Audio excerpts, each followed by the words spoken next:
CBN की प्रस्तुति और आप देख रहे हैं एक नई जिंदगी।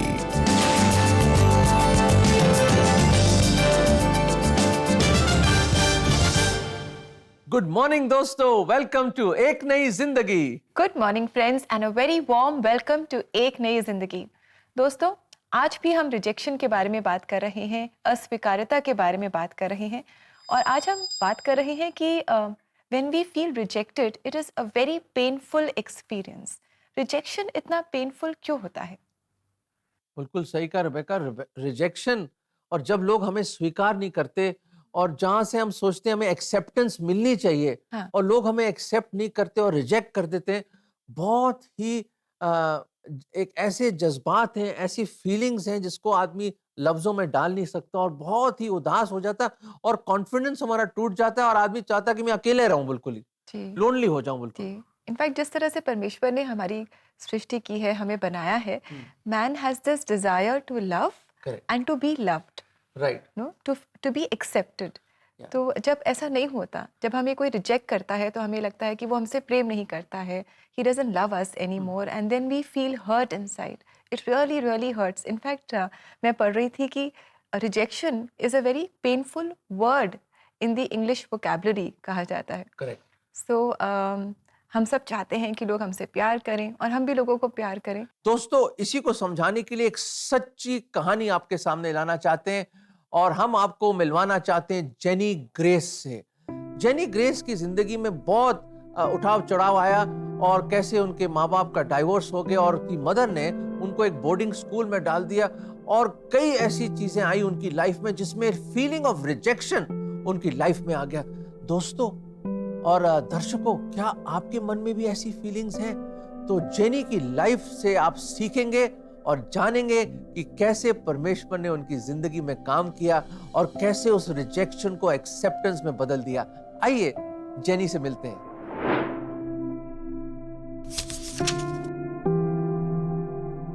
मेरा परिवार अच्छा नहीं था। मेरे पिता शराबी थे। मेरे माता पिता ने डिवोर्स ले लिया था जब मैं 5वीं में थी और मुझे वापस मणिपुर अपने पिता के पास जाना पड़ा। उनके साथ रहकर मैंने कई मुश्किलें उठाई। वो मेरे साथ बदतमीजी करते। मेरा मतलब खाना भी मुझे बहुत कम खाने को मिलता। बाकी लड़कियां कपड़े खरीदती और मुझे उनके पुराने कपड़े मिलते।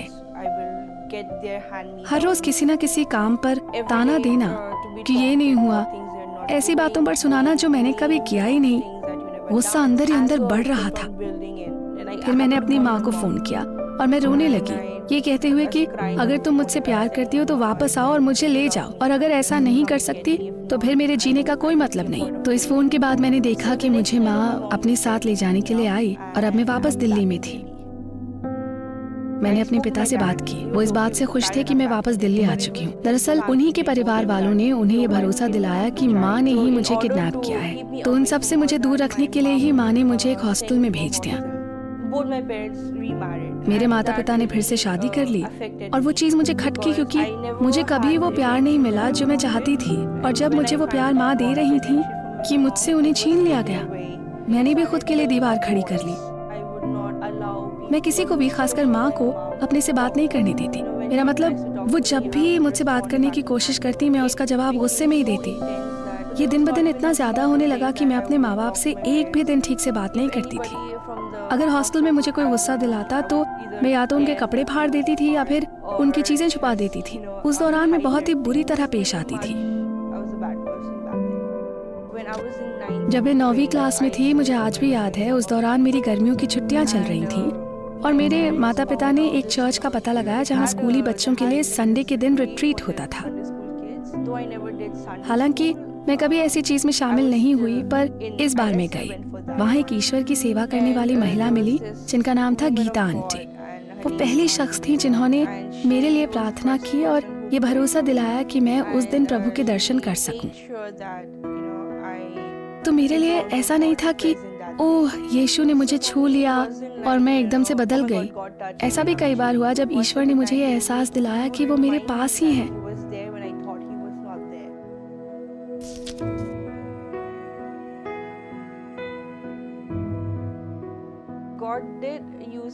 प्रभु ने मेरे माता पिता का इस्तेमाल किया। हालांकि वो सही मायने में एक अच्छे माता पिता न रहे हों, वो मेरे पास हमेशा न रहे हों, पर उनके पास जो कुछ था उन्होंने मेरे लिए किया।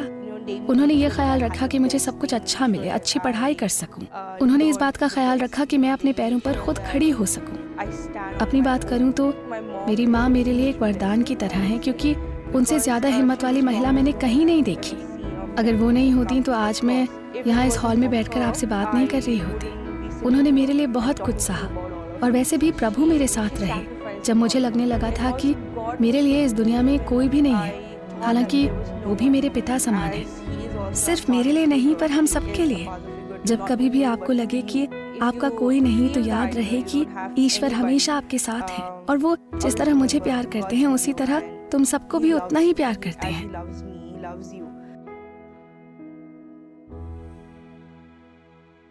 दोस्तों, कितनी अच्छी कहानी है ना जेनी की। हमारे आसपास जो लोग हैं, शायद हमारे परिवार के लोग, शायद हमारे ऑफिस में जो लोग हैं, या हमारे घर के आसपास जो लोग रहते हैं, ये परफेक्ट लोग नहीं हैं। They are not perfect. और कई बार शायद उनके शब्द हमें तोड़ देते हैं, या उनके जो रिएक्शंस हैं वो हमें तकलीफ देते हैं और हम रिजेक्टेड फील करते हैं। लेकिन हमारा परमेश्वर है जो हमसे प्रेम करता है। वो जेनी से प्रेम करता है, आपसे और हमसे भी प्रेम करता है। He accepts us and receives us just as we are.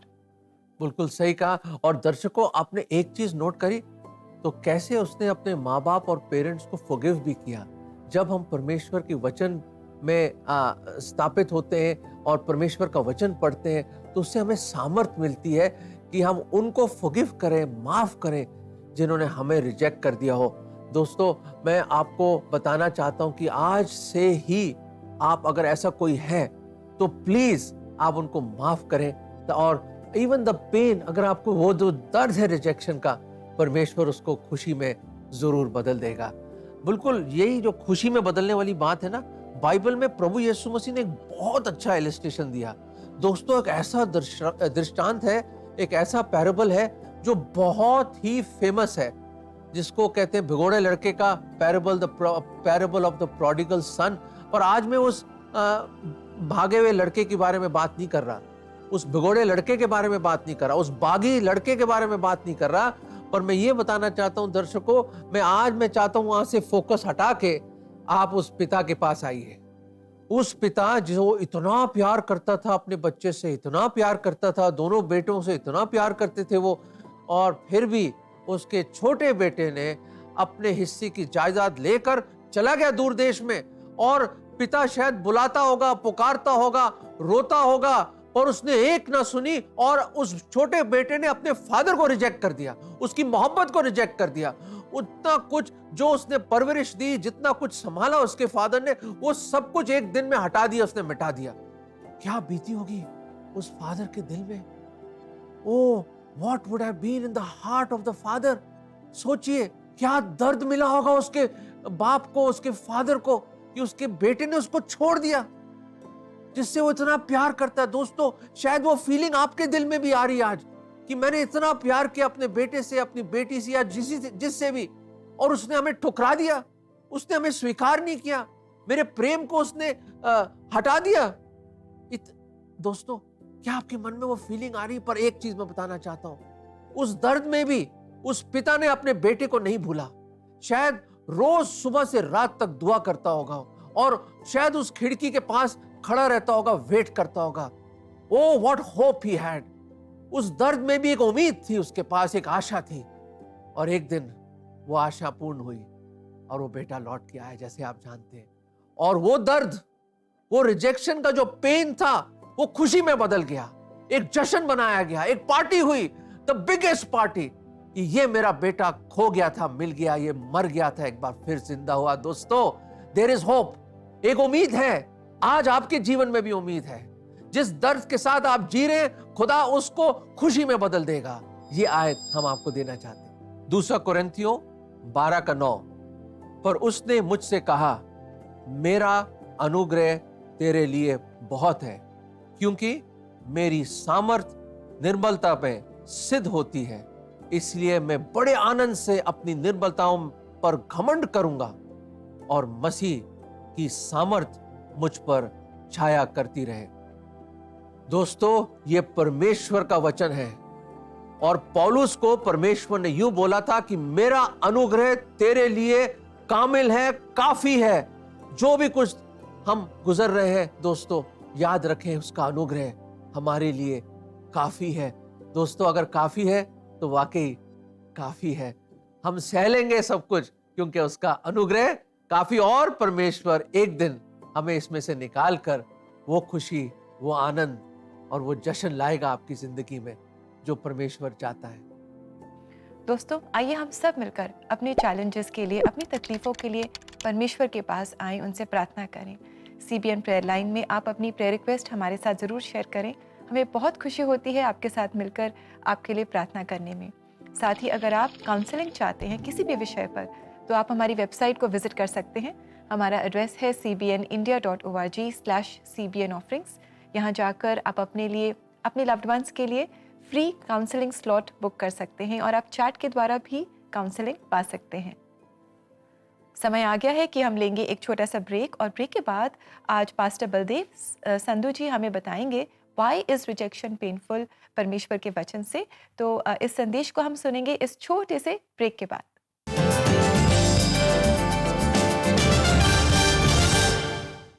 To book your counseling session now, follow these 3 easy steps. Step 1, go to cbnindia.org. Step 2, click on CBN offerings. And step 3, scroll up to book your counseling sessions.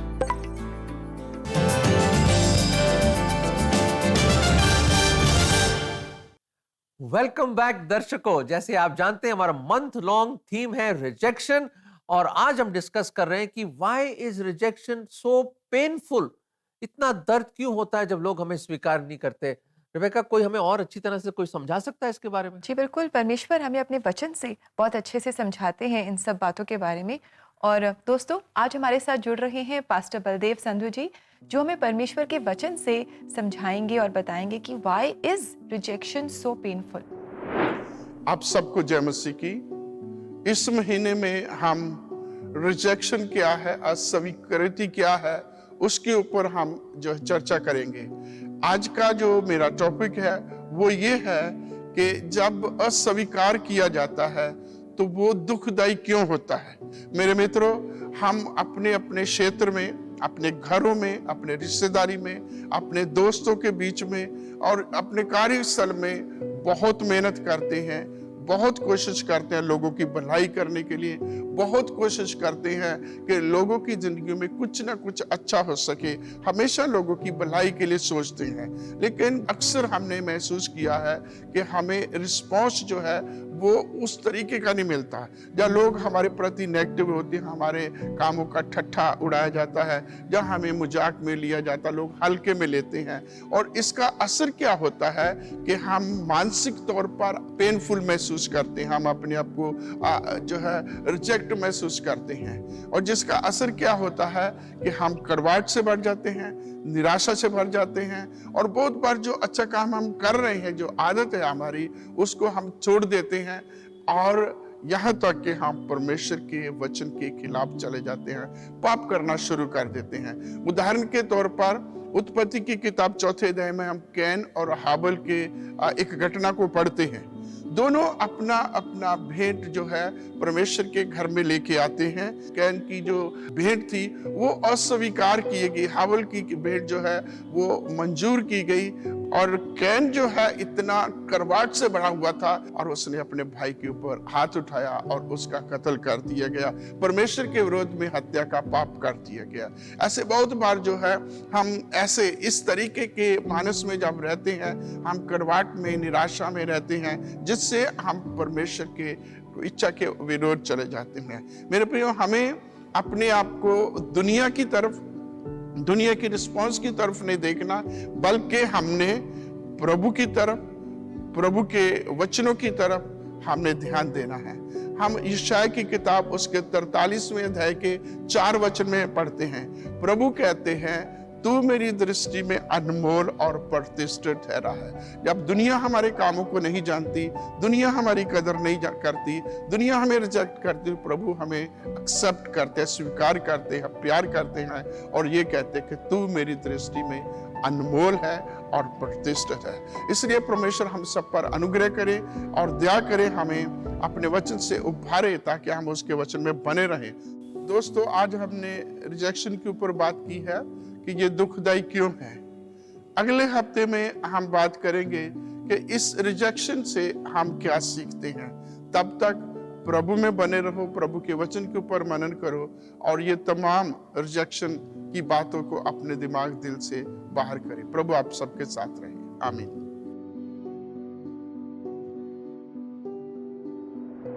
बहुत ही अच्छा समझाया। Thank you so much pastor Baldev Sandhu ji. Thank you for this wonderful word. दर्शकों, वाकई मुश्किल है ना, मुश्किल है और दर्द भी बहुत है, पर देखिए कितनी खूबसूरत बातें उन्होंने खुदा के कलाम से बताया। अगर परमेश्वर के वचन को आप सामने रखेंगे तो परमेश्वर आपकी जरूर मदद करेगा इस परिस्थिति में भी कि आप परमेश्वर की महिमा के लिए बहुत कुछ कर सकें। जी दोस्तों, और ऐसे ही मेडिटेशंस को अगर आप दोबारा से सुनना चाहते हैं, इन्हें शेयर करना चाहते हैं या अपनी रीजनल लैंग्वेज में आप सुनना चाहते हैं तो आप ऐसा ज़रूर करें। आप CBN इंडिया के YouTube चैनल को विजिट करें और यहाँ पर आप इन मेडिटेशंस से आशीष पा सकते हैं।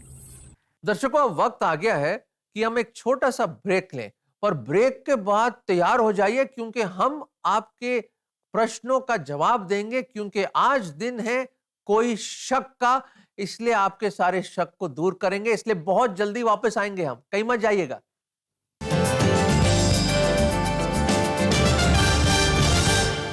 एक समय था जब महिलाएं साइन की जगह थंब इम्प्रेशन यूज करती थी, पर आज ये किसी बीते जमाने की बात लगती है। आज महिलाओं की शिक्षा एक अनिवार्यता मानी जाने लगी है, पर बदलते समय के साथ अब एक कदम आगे बढ़कर उनकी डिजिटल लिटरेसी पर बात करने का समय आ गया है। According to a report by the Internet and Mobile Association of India, only 30% of internet users in rural India are women. ये बहुत बड़ा फासला है महिलाओं और डिजिटल लिटरेसी के बीच। चलिए मिलकर gender gap in digital literacy को बदल दें।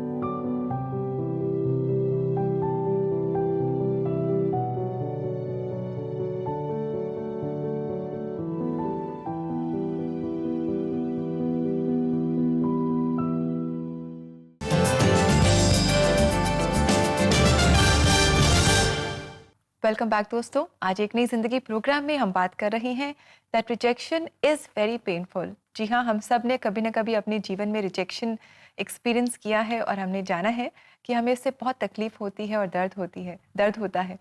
और दोस्तों, अब समय है कि हम आपके जो भेजे गए सवाल हैं इनके हम जवाब आपको दें और समय है कोई शक का।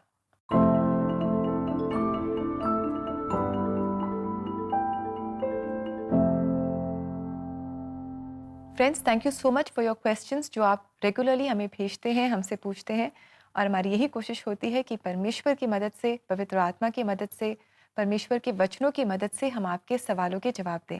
आइए देखिए आज का पहला सवाल। हमारे दर्शक हमसे पूछ रहे हैं, आज की दुनिया के रिजेक्शंस के लिए हम अपने आप को किस तरह तैयार कर सकते हैं? देखिए, आजकल की दुनिया का सामना करने के लिए मेरे हिसाब से आपको एक स्पेशल जिम में जाना चाहिए, ताकि अपने आप को आप ऐसा तैयार कर दो ताकि कोई आपके खिलाफ आए तो आप उसका जवाब दे सके। कैसा जवाब दे सके? वो है रेसलिंग करो, एक दंगल में जाओ आप। मतलब आप कहोगे क्या कह रहे हैं आप? मतलब आप प्रार्थना में लगे रहें और वो आत्मिक कवच पहने, वो आर्मर पहने जो एफिसियों 6 में लिखा है, ताकि जब आप दुनिया में जाएं उस प्रार्थना और परमेश्वर के वचन का जो तलवार लेके जब आप जाएंगे तब आप दुनिया का सामना कर सकते हैं। और एक पर्सनल टिप देता हूं मैं आपको, दुनिया के लोग आपको रिजेक्ट करेंगे, इसलिए आप बहुत अच्छे धार्मिक लोगों के साथ जो परमेश्वर से प्रेम करते हैं अपनी दोस्ती बढ़ाइए। जैसे डैनियल के दोस्त थे, ऐसी परिस्थिति में भी डैनियल के पास 3 बड़े अच्छे दोस्त थे और उनके पास वो जाके प्रार्थना करता था और अपना बोझ बांटता था। आप भी अपना बोझ बांटिए, आप भी ऐसे दोस्तों के साथ दोस्ती बढ़ाइए जो परमेश्वर के भय में रहते हैं और प्रभु से प्यार करते हैं, ताकि इन दोस्तों की संगति में आप भी शक्ति पाओगे और दुनिया का सामना कर पाओगे। फ्रेंड्स, हम आशा करते हैं कि इन जवाबों ने आपको इनकरेज किया है, और अगर आपके पास भी ऐसे और सवाल हैं तो आप ज़रूर पूछें, हमें ज़रूर बताएं। और साथ ही अगर आप अपने चैलेंजेस में काउंसलिंग चाहते हैं तो आप हमारी वेबसाइट को विज़िट कर सकते हैं, cbnindia.org/cbn ऑफरिंग्स पेज पर जाकर अपने लिए, आप या लव्ड वंस के लिए आप फ्री काउंसलिंग स्लॉट ज़रूर बुक करें। अब दर्शकों, समय आ गया कि हम प्रार्थना करें, क्योंकि जैसे मैं बता रहा था कि प्रार्थना के बिना ओहो बहुत मुश्किल है इस दुनिया का सामना करना। इसलिए प्रार्थना बहुत इंपॉर्टेंट है। Daily time with God is important. इसलिए आज मिलकर हम प्रार्थना करेंगे विश्वास में, ताकि जितने हमारे दर्शक लोग हैं और आपके लिए जो आप देख रहे हैं इस वक्त, परमेश्वर आपकी मदद करे कि उस दर्द में से आपको उभारे और वो रिजेक्शन को एक्सेप्टेंस में बदल दें। Let us pray. आइए भाई और बहनों, मिलकर हम प्रार्थना करें। प्रभु जी, हम धन्यवाद देते हैं प्रभु जी कि हर जज्बात को, हर दर्द को, हर फीलिंग को आप जानते हैं प्रभु जी। प्रभु जी, आप गाफिल नहीं है कि हमारे साथ क्या हो रहा है प्रभु जी। आप सब कुछ जानते हैं प्रभु जी। आप सर्वज्ञानी परमेश्वर है प्रभु जी, और प्रभु जी आपकी आंख सब देख रहे हैं प्रभु। इसलिए प्रभु जी, जितने हमारे व्यूअर्स हैं, हमारे दर्शक हैं प्रभु जी, जो अलग अलग पेन से गुजर रहे हैं, पेन ऑफ रिजेक्शन से गुजर रहे हैं, जो भी उनकी लाइफ में जो भी परिस्थिति है प्रभु जी एक ब्रेक थ्रू लाइए प्रभु जी। और प्रभु जी उनकी लाइफ में आपका आशीष भरा हाथ आए प्रभु जी, और उस दर्द में आप अपना अनुग्रह जो काफी है उनके जीवन में उंडेल दीजिए प्रभु जी। और प्रभु जी आपका हाथ वो देखे हर एक चीज में प्रभु जी। और प्रभु जो भी रिजेक्शन है उसको आप एक्सेप्टेंस में बदल दीजिए, उस दर्द को खुशी में बदल दीजिए प्रभु जी। एक बार फिर उन फैमिलीज को यूनाइट कर दीजिए और उस रिजेक्शन को हटा दीजिए प्रभु जी, ताकि लोग आपके प्रेम में होकर एक दूसरे को प्रेम करें और एक्सेप्ट करें। ये प्रार्थना हम प्रभु यीशु मसीह के नाम में मांगते हैं, आमीन। आमीन। दर्शकों, हमने तो प्रार्थना करी है, आप भी प्रार्थना करते रहिए। God will turn your morning into dancing, जैसे भजन लिखने वाला ने लिखा है। और आइए दोस्तों, now it is time for a prayer tip.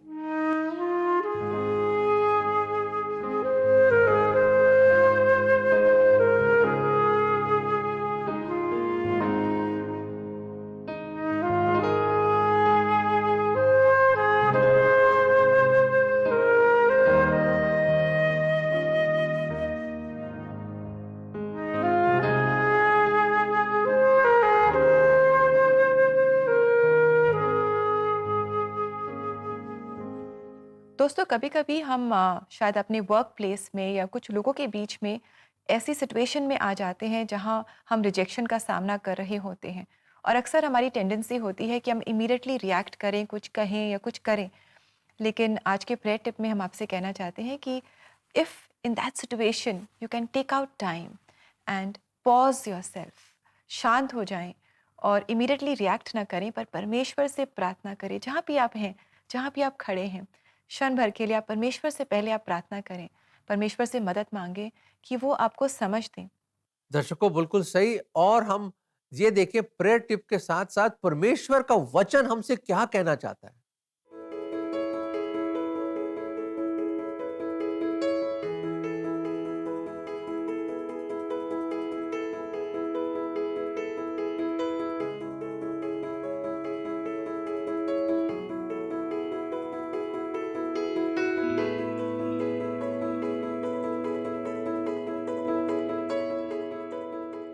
दोस्तों, कितना अच्छा ये वचन है ना, जो हमें हमेशा इंकरेज करता है। ये वचन कहता है कि डरो नहीं।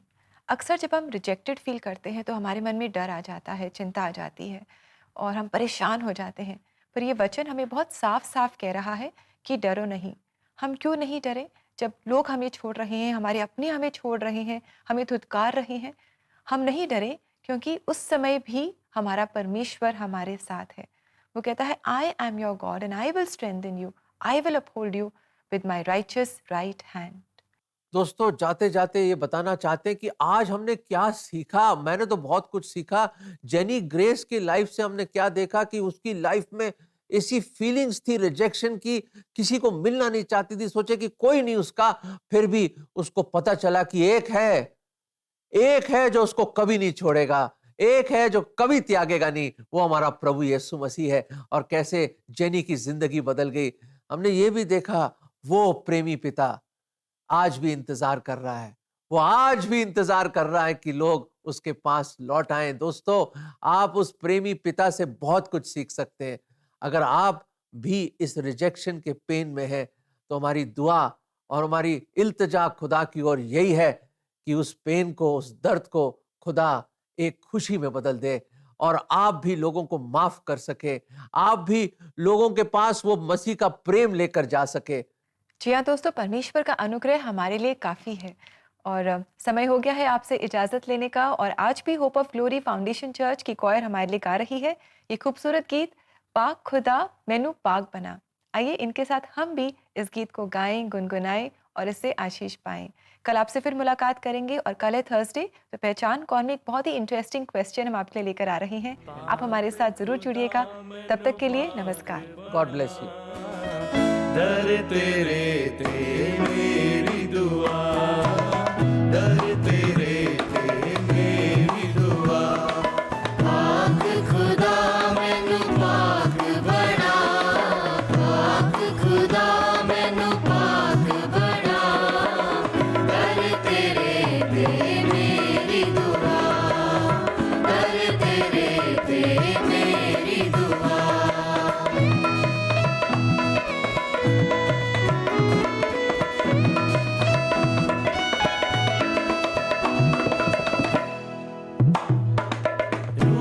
समझाण नू मैं लेके आया, रूज समझाण नू मैं लेके आया।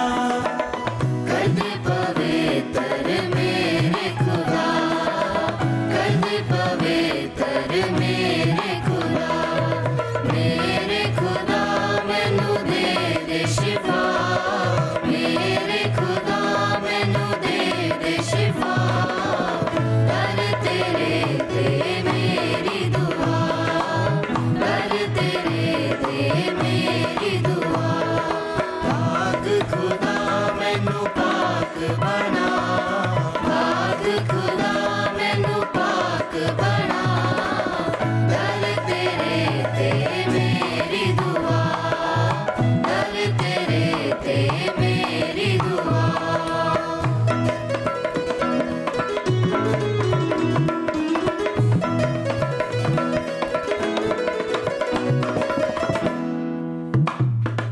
दे पवित्र आत्मा मैं गावांगा सदा, दे पवित्र आत्मा मैं गावांगा सदा। रहा पवित्र मेरी दुआ, रहा पवित्र मेरी दुआ। नूर तेरे नाल चमका सदा, नूर तेरे नाल चमका सदा।